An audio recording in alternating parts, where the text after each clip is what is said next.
Cool. Hey everybody, welcome to Love and Relo, the voice of the relocation industry. I am your host, Ben Cross, coming to you live from the University Moving and Storage headquarters near Detroit, Michigan. And we are going to Africa today. And I'm so excited to have René Stegmann, the director of Relocation Africa, with us today. René, how are you doing? I'm doing good. I'm doing very good. Very happy in Cape Town, South Africa. Fantastic. Coming to us from Cape Town. I love it. I can't wait to hear all about it. Go ahead and hit that like button. Drop some comments in there. Drop some questions if you're watching right now. Send a little heart, maybe some of that applause out there to René. Let's let her know how much we appreciate her being here. Before we hop into our conversation, I want to make sure I plug our charity this month, Mercy Joy Ministries. To sponsor a child at Mercy Joy Ministries, you can go to mercyjoyministries.org. Shout out to my good friend William Wiggins and his wife Allison Wiggins, who founded Mercy Joy Ministries. William's from the industry, and he founded this charity to help kids in Uganda achieve their dreams and help their families. It's just fantastic. So for $41, I think you can sponsor a K through 12 kid. For like $70, you can sponsor a kid that is going to, or a young adult who's going to vocational school to get a trade. So anyway, highly recommend you go down there, check out mercyjoyministries.org. It's good for the kids. It's good for the soul. Do it. But René, here we are. You're in Cape Town right now. What time is it in Cape Town? Oh, it's 10 p.m. So I'm had a good day though. You're staying up for us. I appreciate that so much. I'm staying up. And big shout out to Ben Sukia also, who was on the program, who said you have to meet René. He hooked us up. I'm so excited. Thank you, Ben. I appreciate that so much. We're really focusing on trying to bring more perspectives, more regions into the mix. I appreciate y'all staying up late over there. Tell me a little bit, René. Give me an idea of what is Relocation Africa for everybody out there that maybe has never heard of your company. Okay, sure. Well, I was actually going to tell a story, actually how I landed up in South Africa and how the company sort of came to being. So I was actually born in Rhodesia, which is now Zimbabwe. And we had a pretty good life. And when I was about 8, it was during what they call it the guerrilla warfare. And the guerrilla soldiers essentially were raiding all the farms. And I was living on a farm with my mum and my sister. And when they raided the farms, they literally came in. We locked up down in a bunker below the house. And literally through the floorboards, I remember watching these guys kind of above our heads raiding the house. And I felt completely at peace. It was quite a weird kind of situation. But my mom was... I'm sorry, how old were you, René? How old? 8. I was 8. 8 years old. Mm-hmm. And so I was completely calm. It was all like, just part of what was happening. We were in the bunker. There was food. We were all together. Anyway, and then sort of the next day or two, was it 2 days later, my mom was like, you know what, I've actually had it. She was a single parent, and she literally packed up whatever she could fit in one of those little Volkswagen Beetles and drove us down to South Africa. So that's how we got to South Africa. She was adopted. You migrated when you were 8 years old from Rhodesia, Zimbabwe, down to South Africa for a better life, I guess, right? A more stable life. Wow, incredible.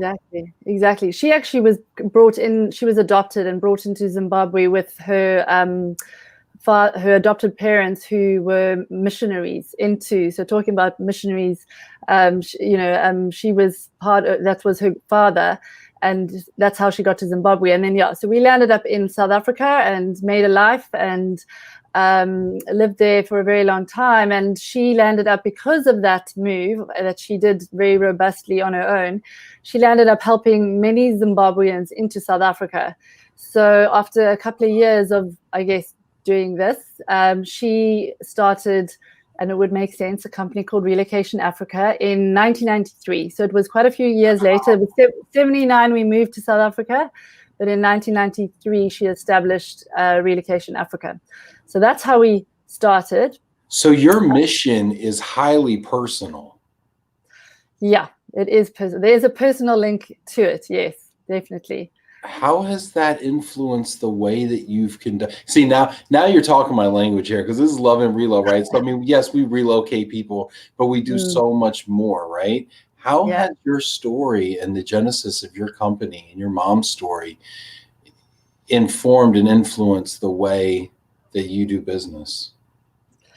Well, yeah. So I think it's very deep-seated, because it was quite interesting, because my career, when I finished school, my mom never forced me to do anything in particular, and I started down a completely different trajectory. I was doing marketing and advertising, and when she started and incorporated this business, which obviously was a huge passion for her, I was in advertising, deadlines, sort of stressed out at a very young age, 21, I think I was. And she, anyway, started this business, and then she landed up with a very big contract, and said to me, listen, I need a business plan. So I wrote the business plan for her, helped her. And she said, I actually can't do this on my own. I need your help. So I actually gave up my advertising job, which, to be honest, I didn't enjoy the deadlines. It was quite intense in terms of deadlines. That's the word deadline actually bothers me to this day. You got some trauma around that, don't you? Serious trauma. But that's so interesting, because now you're over here in relocation, and I think that a lot of people in global mobility and relocation would say that there's a lot of deadlines and a lot of pressure, because there's a lot of emotion wrapped around what we do now. How do you compare the two worlds?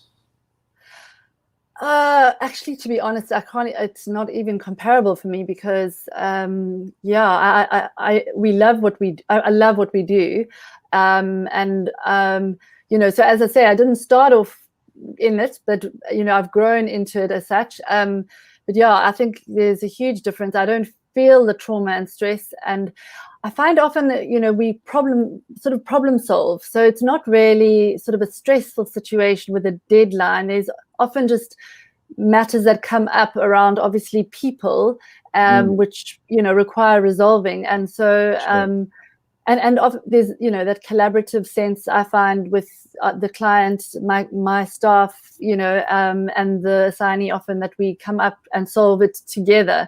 So it's a lot more collaborative, where advertising, I would say, is a lot less collaborative in terms of those deadlines, a lot less negotiable. I really love this. I'm loving your story right now. People are loving your story as I'm reading the comments right now. Please go ahead and leave those comments. Give yourself a shout out. Give your company a shout out. Give René a shout out. I'd love to hear your questions also for René at Relocation Africa. You got questions about Africa. You got questions about René's story. I mean, it's already fascinating. I got a million questions going on in my head right now. I want to give some shout outs real quick to some people here who are checking in. Hi, René and Ben. Ree says, hi there, René. Hi, Ben. Tim Quirk checking in, Western New York. Hello, René. Fernando from Brazil. Welcome to this great show. Cheers. Hey, Fernando, it's good to see you. Henri's just happy that somebody else is at 10 o'clock p.m. over there. He's usually one of the late folks there. Go ahead and hit that like button right now if you haven't already done so. Let's see, Elena Anderson DeLay. So glad to see you on the show, René. It's good to see you, Elena. Hi, Elena. Yeah. There's our friend Ben. Thanks for the shout out. Isn't Ben a great guy? Oh yeah, he's such a great guy, and he's funny. He's got those donuts there, and I am going to probably mention his donuts later. But really, he's enticing us here. How do you know Ben? I want to talk real quick about this. How do you know Ben? So we just connected recently, sort of on actually I saw him on a Euro talk first, and he was inspiring and insightful, Ben. So yes, and I reached out and we just had some conversations about immigration specifically. As it turned out, he knew my immigration colleague Lynn, they knew of each other, and so we just had a chat, and then we got chatting about things, and it just seemed like there was a lot of mutual sort of ties and conversations. And he was like, he really has a passion for Africa. So yes, Ben, I've got family in Mauritius. And so we just started chatting about how we need to sort of really find some alignment and conversation around Africa, because It often is, like when people draw the map and put their little pins of where things are. You know, Africa is this big hole where it's one of the largest continents, and not much is spoken about or discussed. And I have found a lot more conversation and people more interested in talking about Africa. So it is quite obviously exciting for us being here. But yeah, absolutely, Ben has a big heart for Africa. Why do you think, and I want to go into this because this is where my curiosity lies around this as well. Why do you think that Africa is this big geographic blind spot that we have? So I think for me, it comes down to the volume of business. I guess, you know, I mean, it's just like when I go to London, you know, or New York or anywhere in the world, you know, the volume of people and the amount of people, you know, is huge compared to what we have. So when you go and sell a product, you know, whatever it is, you know, water bottle, you know, water or whatever it is, you will sell a lot more in London than you will in Cape Town, South Africa. Sure. Just the amount of people. And so generally the amount of business that is available for those all over the world is a lot more in, you know, more Western societies. So there is a lot less here. We see it specifically in global mobility. You know, I often, you know, talk to my counterparts, and, you know, they're used to sort of seeing volume projects of like 20 at a time or 50 or 100. You know, we are happy with ones and twos, you know, so we get excited with one, you know, so it's just, it is very different. And in fact, one of the things I wanted to talk about was diversity. And, you know, often a question came up to us right in the beginning was, how can you be covering, you know, as many countries as you do on the continent of Africa? Let's talk about it. And so, you know, it's hard to explain, but that exact thing is we've had to diversify our business both geographically as well as service depth. And so we're not trying to be everything to everyone. We certainly are not, because we know we can't be. So I want to stop you. I want to ask you to go into that, and let's do a deep dive on that, right? So what was that moment where you decided, you know, gosh, we need to pivot somewhat. We need to change our strategy.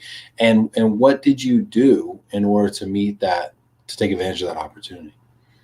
So we were very much inbound. So it was just after 94 when we started. And obviously international business started coming back to South Africa. And then a lot of the clients were asking for additional services like immigration.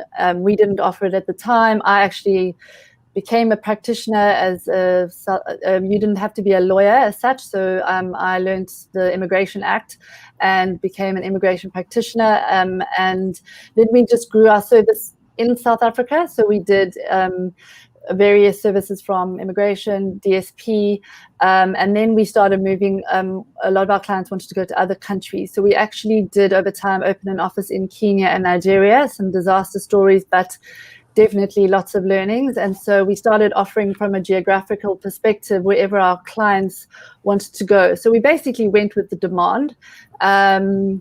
And so we've built over time, we cover about 38 African countries from a DSP perspective, 21 from an immigration perspective.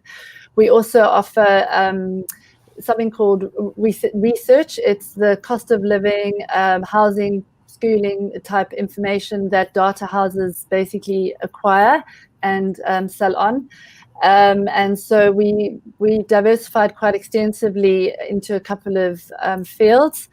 More recently, I've started various businesses along the way as well. So I want to go to kind of like the present or the near history here. So walk me through this, because I'm also interested in the entrepreneurship, and I'm also interested in the growth of the business and the services that are offered. And I think that'll kind of dovetail into what companies are doing in the region, right? So initially, when your mom started the business back in '94.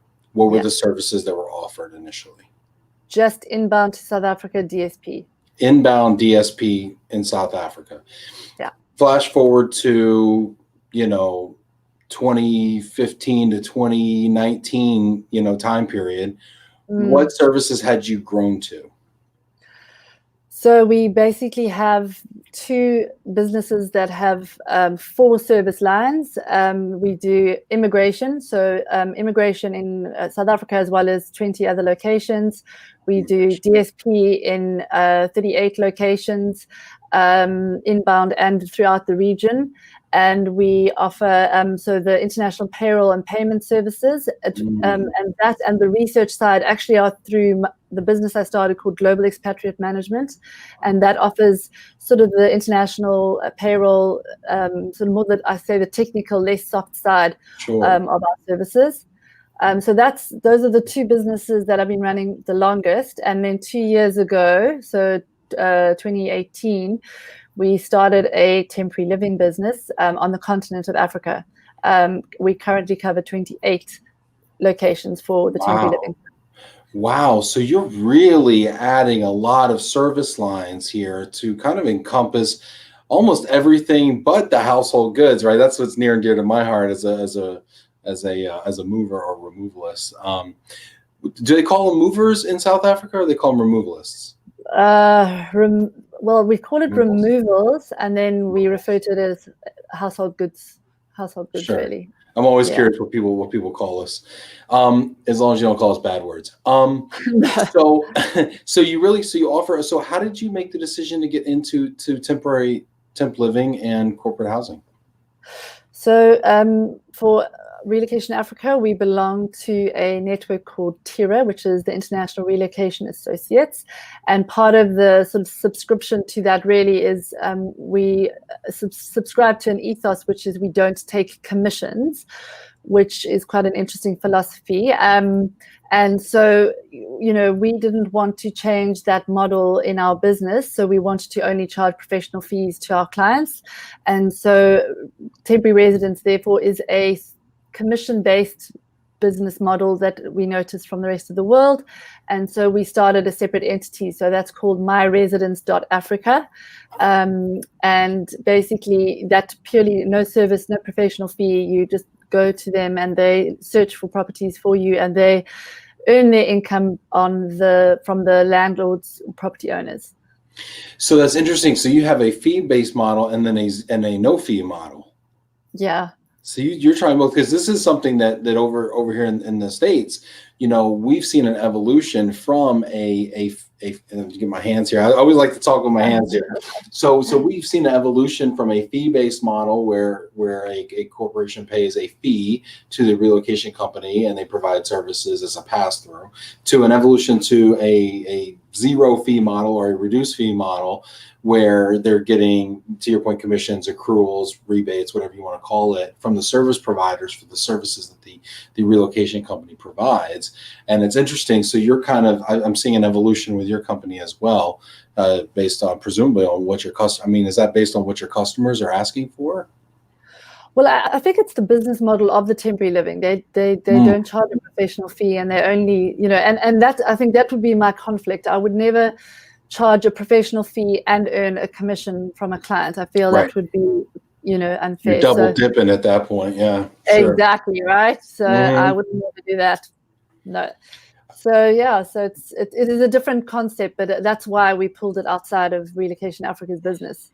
Makes sense. Yeah. This is great. I want to honor these comments that are coming in here and just kind of read some of these. I'd love to hear your questions for René, so go ahead and leave them. I'd love to hear your comments as well here. I know my dad likes to come in real quick and drop a comment, so I'm going to read Dad first. I always got to read my dad first, right?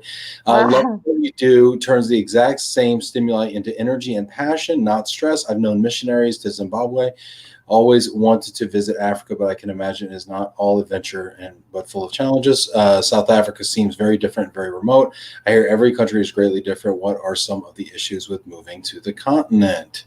Interesting. Dad, way to bring it full circle. I didn't know where you were going with that, Dad. Way to bring it around. I appreciate you doing that. So what are some of the challenges of moving to the continent, or issues or things people need to consider? Actually, a very good and pertinent question, actually, because I think, as you say, there's sometimes misinformation in terms of coming to, Africa. And look, South Africa is pretty much, I would classify it close to first world. there's not much we don't have. You know, we don't ride around on elephants, or, you know, we have highways and tarred roads. But you got to say that, because there's people that think that you ride around. Oh, not elephants, is it camels? I mean, this is where people's mind goes, right? But I mean, I think it's important to at least put that out there. So anyway, yeah. I'm sorry, go ahead. Yes. Yeah, no. So, but from a global mobility perspective, there are many challenges. I think, you know, sort of Africans, all of us, believe very much in relationships and building those relationships. So sometimes foreigners come in and think, you know, they can do it their way, but, you know, it's really important for them to get to know the people who are here and understand their way and, you know, navigate that. Time is very fluid. You know, we're not, and maybe some more fluid than others, but we're not necessarily all sticking to time. And when I say that, it's like your expectation when you live in a country or a society that's kind of first worldish, you expect to apply for a telephone and receive it in a couple of days, I guess. Well, not in South Africa. So, you know, time is not important. It'll come, you know. Hakuna Matata. Don't worry about it. It will happen at time. Yeah, that's fantastic. So this is something that as we're going around as Love and Relo, and I get a chance to interview people from around the world, we're starting to see some of these different kind of cultural norms, right? And that brings me to a question, and I'd love to hear your questions for René, but this brings me to my own question here about cultural training, about intercultural training, about you know, is this something that we see prominently from multinational corporations that go into South Africa and to, you know, sub-Saharan Africa, where they put emphasis on intercultural training? Or is this something that it's a benefit that's offered and not utilized? It's a benefit that's offered and utilized, or it's just not a benefit that's offered? What would you say, you know, from a relocation standpoint, people are so doing? If I have to give you my truthful answer here, is Please. that it's really not a high demand service. It's very sad. I did study when I did my MBA, and I did a whole study on costs and sort of failures of assignments.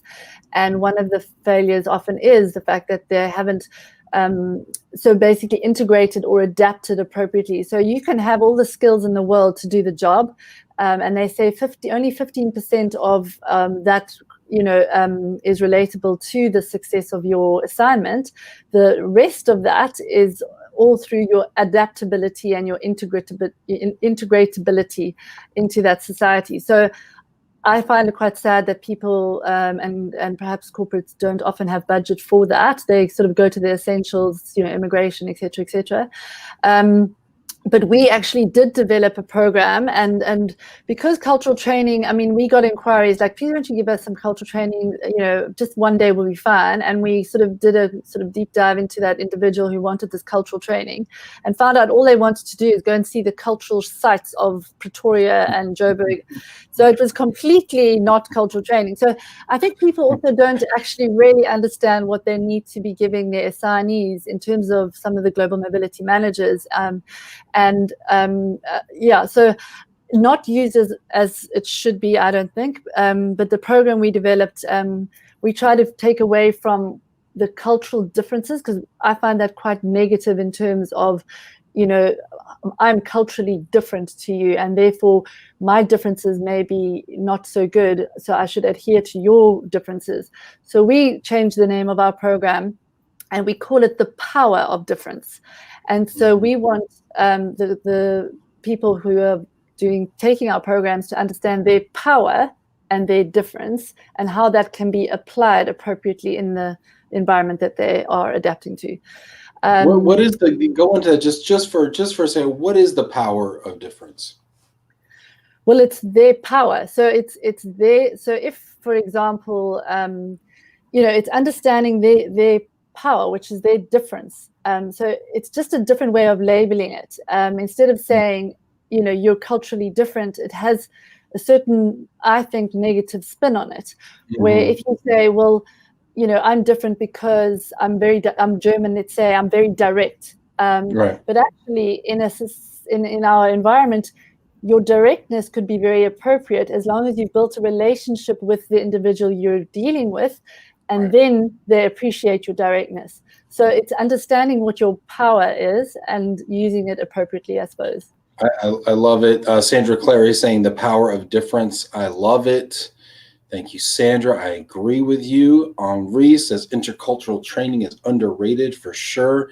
We've had so many conversations on this show about why it's underrated, why companies don't get it, why transferees and assignees don't get it. I mean, a lot of times it comes down to it's offered and the employees don't take advantage of it as well. So I think it's something that needs to almost be kind of requisite. And it also comes from a company culture of taking the training, right? Yeah. And so we've had cultural experts, intercultural experts come on here and say, I find that employees of the company take the training once the CEO or the director of the company has taken the training. If they've taken the training and they see the value in it, and then they kind of say, hey, did you go through the training? Did you go through the René's program? You know, and then they, oh yeah, let me get on that right away. You know, and then they take it and they're like, I see it. I get it now. We actually have also tried to make sure that a lot of our assignees do get a portion of it. So we've actually labeled something within an orientation program called the practical aspects of life. So what we try and do is say, look, you know, sometimes they don't necessarily have a 1 day or a half day sort of dedicated to sort of cultural programs or integration programs. So we then just train our consultants on delivering what we call practical aspects of life. So some of the business and social norms, you know, how to greet, how to meet, how to engage with the people that they're engaging with, so that they don't lose out on that. Because often that could be a big, you know, help for them to integrate into the society that they are going to. Give me some tips. Give me some tips. So I'm kind of getting excited about South Africa, and maybe I want to come over there. I want to see René, and I want to see Lynn, and maybe Ben's going to meet me down there. Maybe he's going to take me up to Mauritius. Who knows? I've got this whole plan in my head. Maybe I'll go see Uganda. Maybe I got a couple of kids over there that I'm sponsoring. I want to go see some vocational stuff. Go see the Archbishop. Shout out to Kazimba out there, Archbishop. But give me some advice, right? If I come down to South Africa, I'm going to be on assignment, say a self-directed assignment for 6 months down there. Give me some advice as an assignee to the region. Okay, so I mean, it really does depend on sort of, would you like some practical advice here or some just general? I want some practical advice. I don't want impractical advice. Okay. I want practical advice. Okay, so look, it's difficult because it really does depend what you're coming to do. But you're coming for a visit.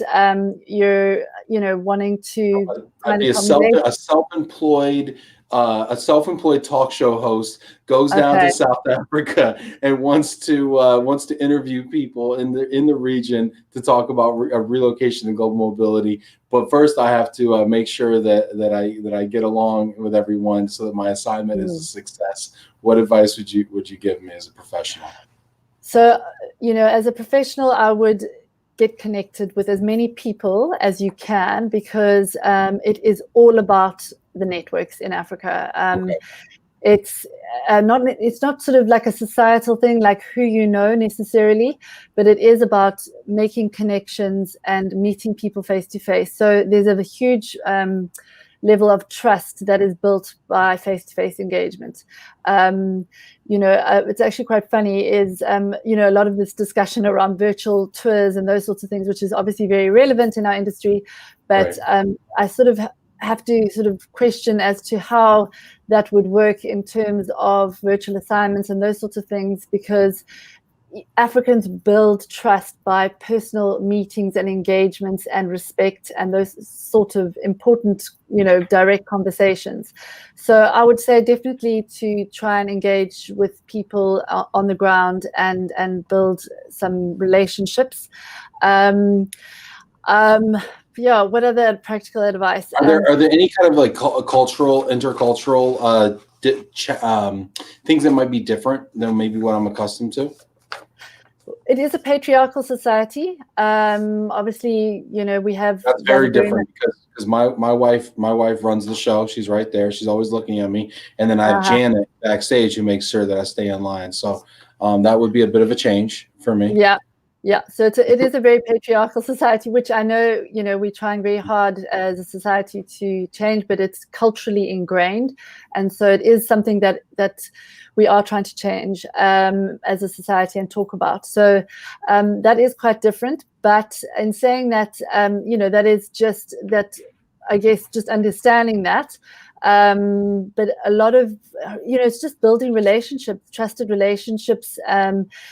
Bribery and corruption, is not completely gone on the continent. I mean, I'm sure we're often in the news in terms of some of the conversations. I mean, some of the equivalent of the sort of furlough money was recently sort of taken. I mean, can you believe it? We're all struggling with COVID, et cetera, and the money that's dedicated from government for people who are struggling in business was actually stolen by a government official, by a couple of government officials. Government official? Wow. Yeah, no, I mean, here companies are misappropriating these funds, but this is interesting. I have a lot of questions about this, but we have people asking questions here, and I want to make sure I get to those. So I want to, before I indulge in my own personal assignment to Africa.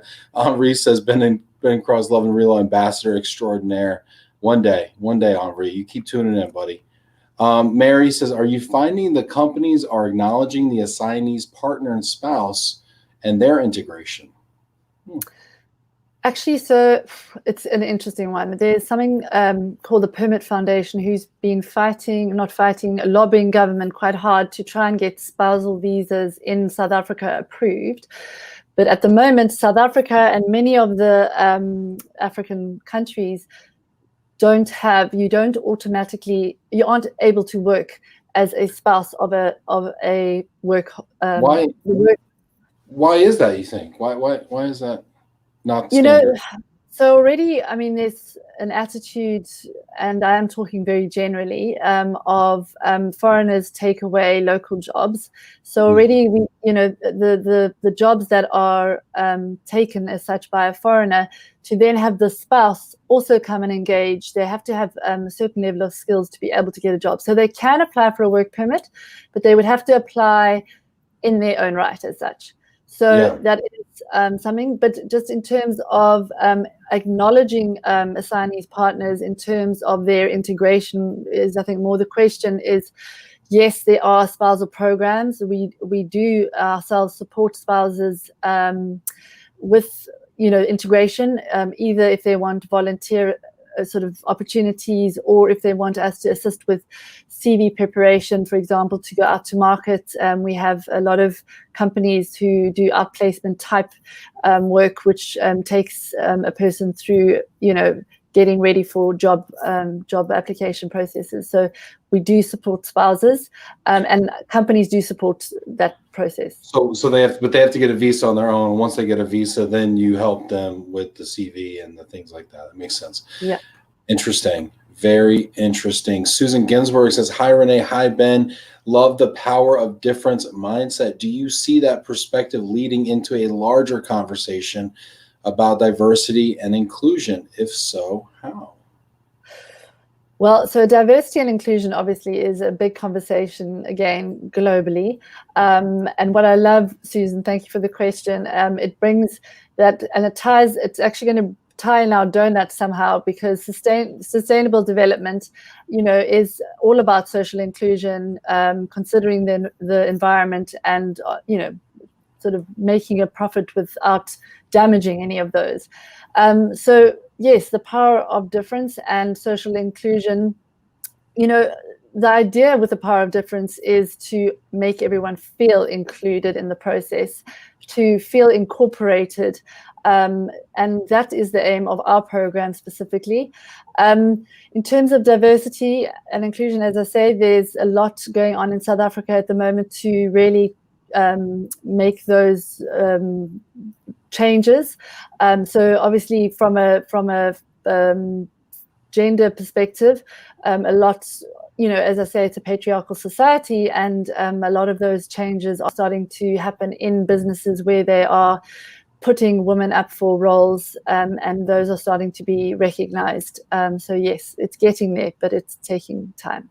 Well, and Ben actually transitions us into this, and he'd like to hear a little more about that. And I think we all would. Talking of change in Africa, tell us about your studies on sustainability in Africa. So Sounds actually, yeah, it's when COVID hit, I think all of us in global mobility probably, well, I certainly did. I can't talk for everyone, but I had a little bit of a sort of opportunity to reflect. South Africa went into an extremely hard lockdown. So we were closed for 3 months, not allowed to leave your home, groceries only, no exercising outdoors, no cigarettes, no alcohol. It was time for a forced sabbatical as such.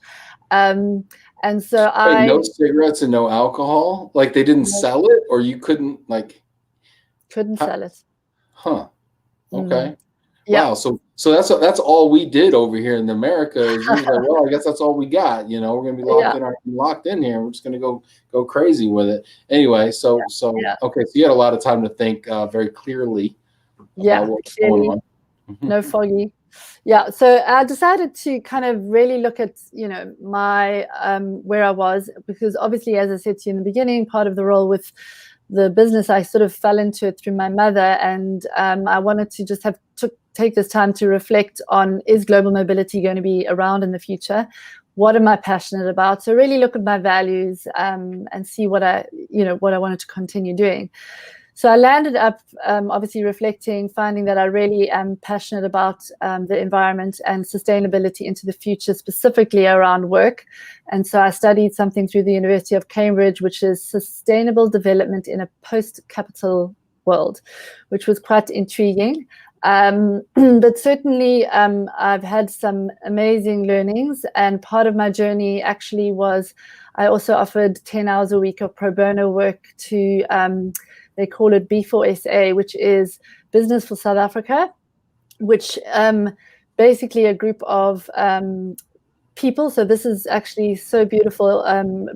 Government, business, and private individuals basically collaborated to form this service to take our manufacturers who were producing, let's say, hand cream to producing sanitizer instead of importing it.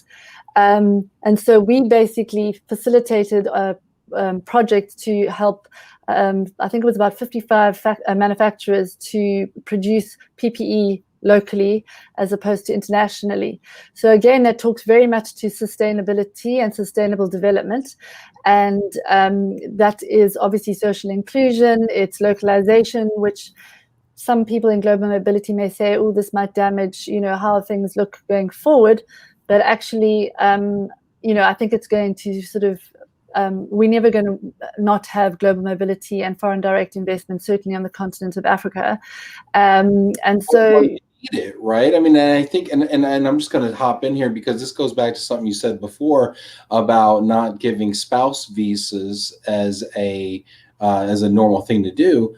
And you made the point, and I think this is it's interesting to hear you say this, because this is a point that I feel like everybody I've talked to in every country makes about the ideas around immigration, is that a job given to a spouse or a job given to an immigrant is one less job in the country for the people of the country, for the citizens of the country, for the people that were there before, right?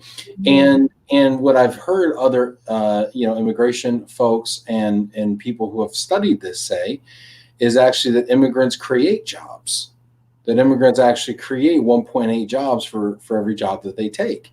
And I look here in the United States, where we've had a lot of immigrants come here, and a lot of people do a lot of very big things. And I'm thinking of Google, and I'm thinking of all the enormous companies and things that we've created that are run, Elon Musk at Tesla, I mean, that are run by immigrants, and all the jobs that have been created. And I think that, thank God for that. And then I look at, at Africa, and as a both South Africa as a country, but also the continent, and just thinking, okay, if you want to grow your gross domestic product, and I know from Ben's talk that GDP is not what it's all about, Yeah. but if you want to grow it, immigrants are a great place to start. And so Yeah. I find it really interesting. And you said that, and I just wanted to take off on that. Yeah. And I think, I mean, that's why, so part of the sustainable development course, they very much talk about foreign direct investment, and that's not going away. So Africa, and the world, we're a global society now, and we need foreign direct investment. We need foreign talent to grow and train our talent pools and use them in a way to obviously continue to make profit in a sustainable way. So, I have no doubt that, after studying this and sort of having this time to reflect, that, global mobility is definitely going to be sort of as it was. There may be changes, and I do think that from Ben spoke actually in his talk with you about greed, and as companies and businesses, we need to walk away from sort of gay abandonment of abusing the environment, or not considering social inclusion, and those sorts of matters that really count, and not focus on sort of pure profitability. And I think that's right. what the sort of donut economics was really about, and sustainability in terms of the long-term future for our children, really. Sustainable development is all really about, we've got a limited amount of resources, and we have got to protect them, but make money in a more conscious manner. Yeah, and I think it's very appropriate coming from South Africa and Africa to talk about this, because I think you're facing a lot of the issues and dealing with a lot of the choices that maybe we were dealing with in previous years, over here, that the Asian continent has been dealing with. So it's really interesting. We've got some great comments coming in here. Fiona says, super hearing all of this, René. Fiona goes on to say, yes, immigrants open companies, create jobs, bring so much to the country they settle in. That's, René, that's just like your mom, right? Mm-hmm. Immigrant comes down, creates a business. Mm-hmm. Now this business is bringing other people to the continent, right, to the country. It's just the way it works, people. I love it. This is great. I want to. Oh gosh. Then we have people that are just making some personal comments. I would have died of thirst being locked up for 3 months with no alcohol, Rory says. So we had good stocks. Yeah, most of us keep good stocks. That's so funny. Let's see here. We've got other questions and comments here, and I love this topic. Let's see here. Janice says, do you find obstacles as a female business owner in a patriarchal society? If so, what do you think? Are they? And I want to set this up with Janet. Janet actually and I hosted a Women in Trucking and Relocation Week a couple of weeks ago, where we feature some phenomenal female entrepreneurs, and we heard their stories. And then I talked to some female entrepreneurs, and I say, not really, don't feel it. And then we talked to some like my boss here at university, and she has stories for days about some of the stuff she's faced. What about yourself? To be honest, I don't let that impact me at all. I'm pretty robust. I'm a serial entrepreneur, and it doesn't impact me. But I think in society, it certainly does. And culturally, there's some, things that we cannot get around.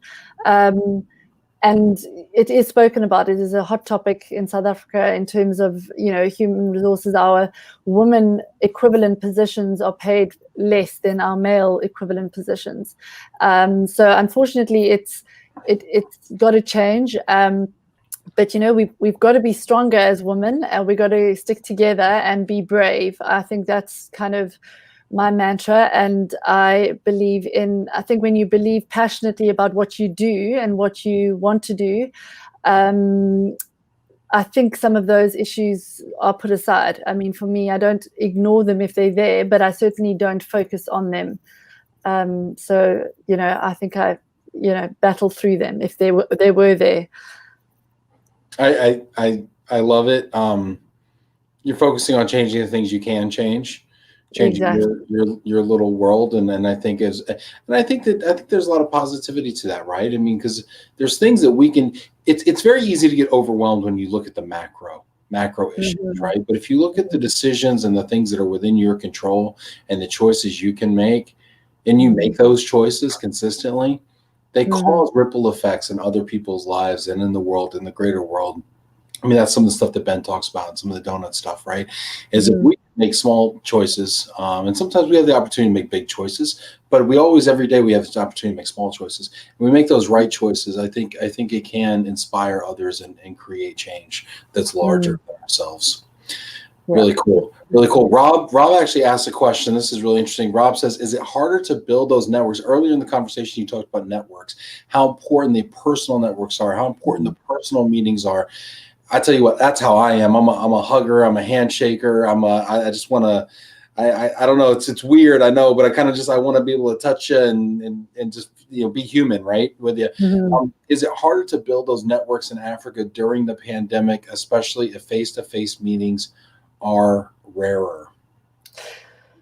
So, I think there are challenges, and I think that's what, certainly some of this pandemic has shown us in terms of, having those connections. Yes, so I think definitely different now, and going forward possibly, would create or could create some challenges.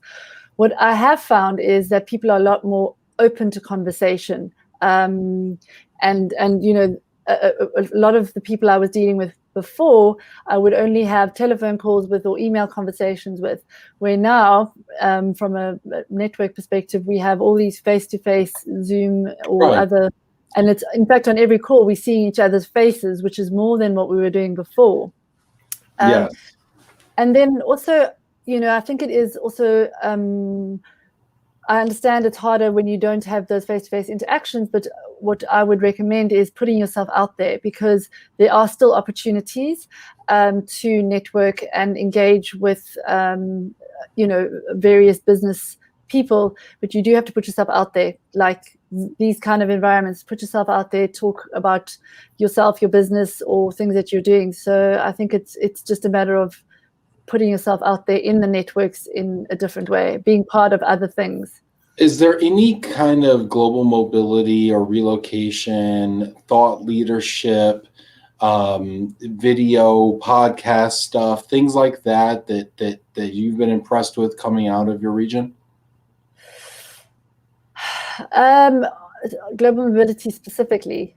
Yeah, global mobility, relocation, maybe immigration. I mean, because let's face it, right? We touch a lot of different industries under the header of global mobility travel. I mean, we touch a lot of different things, and it just seemed like in the past 12 months, the content creation has gone way up, and there's just all these different outlets. And I was just curious as a creator, if you've seen anything that's interesting that maybe I could put on my radar and my playlist.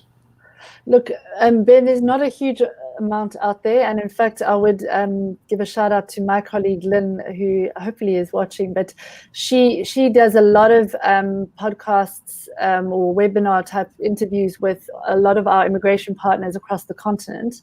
And we also do as much as we can in terms of, there's Lynn. Yeah. Lynn says René's passion for the work inspires all of us at Relocation Africa. Yeah. So she does a lot, and we try and engage a lot with our colleagues on the continent who are delivering services to try and give our clients the real views of what's happening. So we've got our own consultants in all of these locations on the continent, and we will have conversations with them or try and train our clients on some of the sort of practical aspects in terms of understanding the locations. But I haven't seen much out there in terms of, this Love and Relo. And in fact, Ben Sukia and I were also chatting to say, we really need to get, some sort of African network going, because, there probably should be more connection on the continent. So he's got some ideas. Yeah, no, and shout out to Ben, and I'd love to talk about that. I mean, this is how we so here on the show we did a LATAM week, right? A Latin America week, and it had Brazil and Argentina and I think Chile, and we had Colombia, and it was a lot of fun. I went into it not knowing anything other than I wanted to learn more about the region.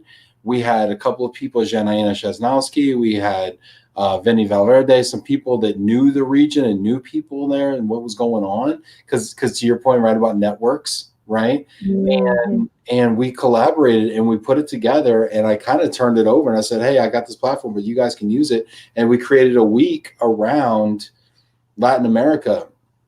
And if the interest is there, and if the voices are there, and if you want to use your network for that, I mean, I'll make the ask and the offer right now.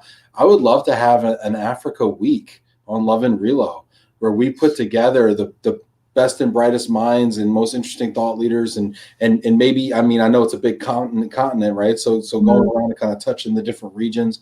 And if you and Ben and whomever else wanted to put something like that together, I'd be happy to kick it off, and you guys can run with it and whatever. And I would love to do that if there's interest. Yeah, sure. Absolutely. I'm sure we could, Ben's got lots of passion and energy as well. So I'm sure we could get something going. That would be absolutely fabulous. Yeah, Anthony Walmsley says, interesting, love this. He's coming to us from the UK. Let's see here. We got Rory and Henri getting on with their little man crush they've got going on there. So that's great. Yeah, see, people, look, we're creating love of all kinds here in the comments. It's really for everyone. It's all about community. You never know, you find love on Love and Relo. Henri says, I used to work for an international moving company that was present in all 54 countries in Africa. He says compliance was a big issue in many of these countries, and bribes were part of making deals. Where do you stand with this as an African personally, and with your company in the 10 countries where you operate? Great question. So it was interesting. A lot of the RMCs we work with, right in the beginning, I mean, we've been in business for 27 years. They would say, look, we don't accept bribery and corruption. We were like, yeah, absolutely. That's, certainly something we don't agree with at all, and certainly in South Africa. But, on a lot of my travels into Africa, I mean, I could tell you some stories, which, okay, I'll give you one of my stories. Yeah, let's do a story. Story time. Everybody gather around. Story time. Gather around. Story time. So I went to, it was Ghana, and I had gone into a couple of locations and seen some clients, and also had meetings with my immigration consultant. And the first thing he said to me is, come, we're going to lunch. So off he takes me to lunch in the middle of, felt like nowhere. And we had this lunch. And during the conversation, it came out that the person we were having lunch with was the immigration official for the Home Office, basically. And I was like, afterwards, very nice to meet you. Great, great, great. I paid for lunch, and off we went. So I said to him, look, I'm not sure what that was all about, but what's the story? So he said, no, listen, if you don't have good relationships with the immigration officials, your paperwork won't even get seen to. So every time I go in to the office, he knows me and he will look at my paperwork. If I don't take him for lunch, paperwork won't happen. So I said, we cannot do that. We cannot be seen to be doing that, and we cannot do that. You can go to lunch with him, but we cannot pay for lunch. So anyway, so what he said is, this is cultural practices. We cannot take away what is culturally acceptable. Otherwise, we will not get our paperwork done. Wow. So it has, and that was, I would say, a good 18 years ago.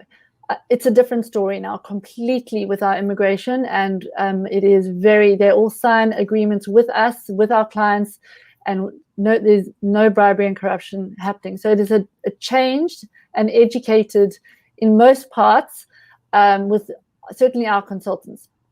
We have had incidents on the continent where we've had okay, so my other story is, I was in, I love the stories. Let's tell the stories. These are fascinating. A different country, Gabon this time, and I had bought a mask, just a cultural mask, to bring home. and packed it in my bag, and it was on my hand luggage, and went through security. And the lady at security said, she opened my bag, said, "What is this?" So I said, "Well, it's a cultural mask. It's from your country, and I'm really pleased to be able to take it back, and show, my friends and family about, and talk to them about this piece." And she goes, "Have you got a certificate from the Minister of Culture?" So I said, "I beg your pardon, no, I just bought this from, the streets, from your, So she says, not in the streets handing out certificates with all the masks. Exactly. So I was like quite shaken, traveling on my own, and I'm like, wow. I said, "I had no idea. I'm incredibly sorry if I've offended you in any way, and I will happily leave this mask behind, but I do not have a certificate, to take this mask home with me then." She said, no, don't worry. You're smuggling cultural artifacts out of Gabon. So she said to me, don't worry, no problem. How much US dollars do you have in your wallet? So I said, sorry? She says, how much US dollars do you have in your wallet? Fortunately, my US dollars were further down in my wallet, and all I had was a couple of their local currency.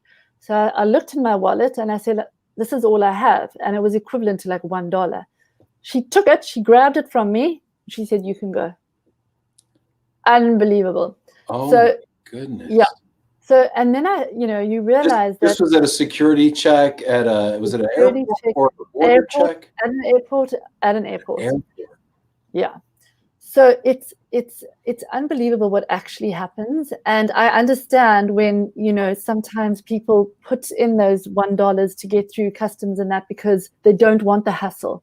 But in a lot of our countries, we have now, where we know there's trouble, we'll have what we call airside, for example, protocol. So there'll be a person that is allowed airside, so when you come off your plane, who will walk you through immigration, so there are none of those mishaps through security or immigration.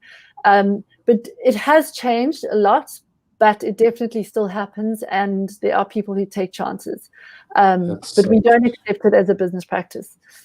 That's so interesting. That is so interesting.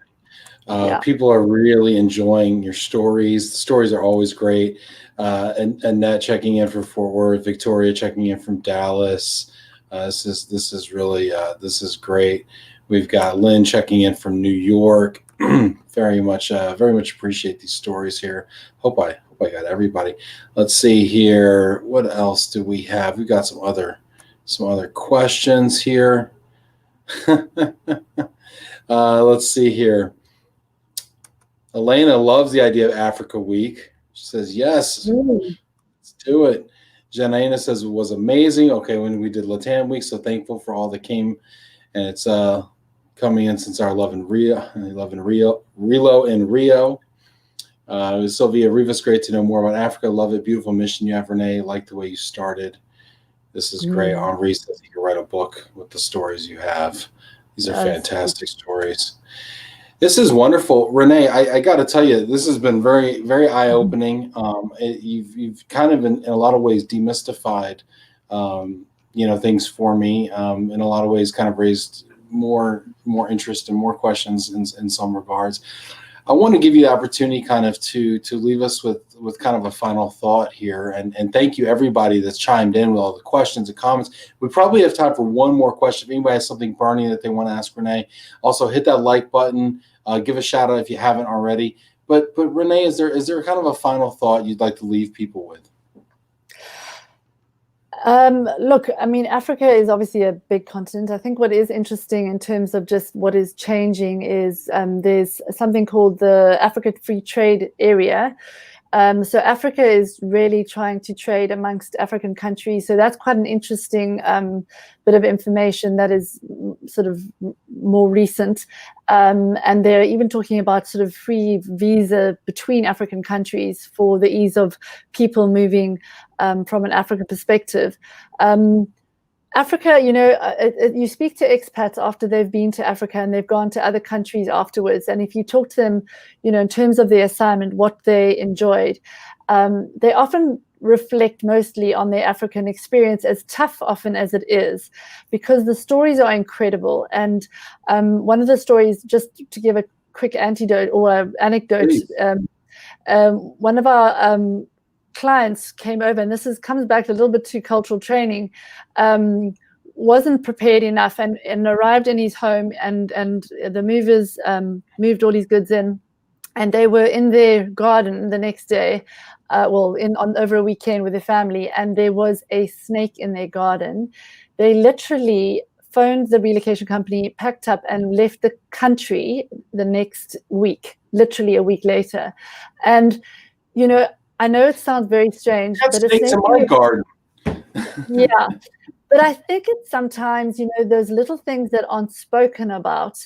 You know, we have insects, we have, you know, spiders, and we have insects, but nothing is, well, listen, it's just about to say nothing's going to kill you, but actually, you know, they are quite dangerous, some of these animals. But, you know, people aren't necessarily prepared appropriately to come to Africa.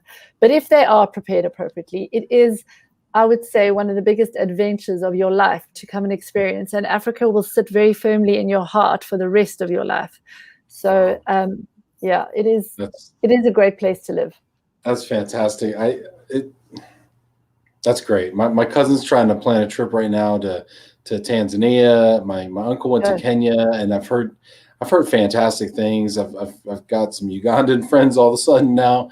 Roman does have a question, so we're gonna get one relo question in here before we call it here. People are just talking about my tie right now. This is funny. Everybody's going in on my tie. People are saying I'm jealous of Henri and Rory's relationship. Maybe that's a bit true. I don't know. All right. So Roman says, I'm so interested in immigration technology in Africa. I've spoken to some immigration lawyers in the region. They said tech is a challenge because immigration laws change relatively rapidly. What are your thoughts on this? Roman's an immigration tech expert. If you haven't followed him, follow him on GMI Rocket. Okay, well, you know, Ronan, if you would like to come and show our government how tech works, it would be fabulous, because that would be a first step, because I cannot understand how I can get a visa for Australia, New Zealand. I am a British subject as well, so I could get a whatever. It's almost like it's an easier visa to acquire, but I could do it all through tech. And I cannot understand, with the amount of information our government has on us, you know, how we cannot get more tech savvy, both from a government to private individuals. And then from, I don't know if he's talking specifically from a service provider perspective with the tech, but I certainly feel there isn't enough good tech out there that we've been exposed to. So it sounds like if you've got that good tech, we would all love to hear about it. So happy to have a discussion with him on it. Yeah, Roman, reach out. Roman's single-handedly trying to technologize or digitize the immigration process. The unfortunate part is there's about 180 countries you got to figure out, but he's got the energy for it. So Roman, get in touch with René. This has been fantastic. For all of you out there who are asking me what kind of tie, this is actually a half Windsor, which is why it's the worst Windsor you've seen in quite a while. I see these comments, and I love you all very much. This is fantastic. René, I think we've all had a great time here today. I've learned so much. I appreciate you being on. This has been fantastic. Thank you. Thank you so much. It's been great, and thank you. What a pleasure. Likewise.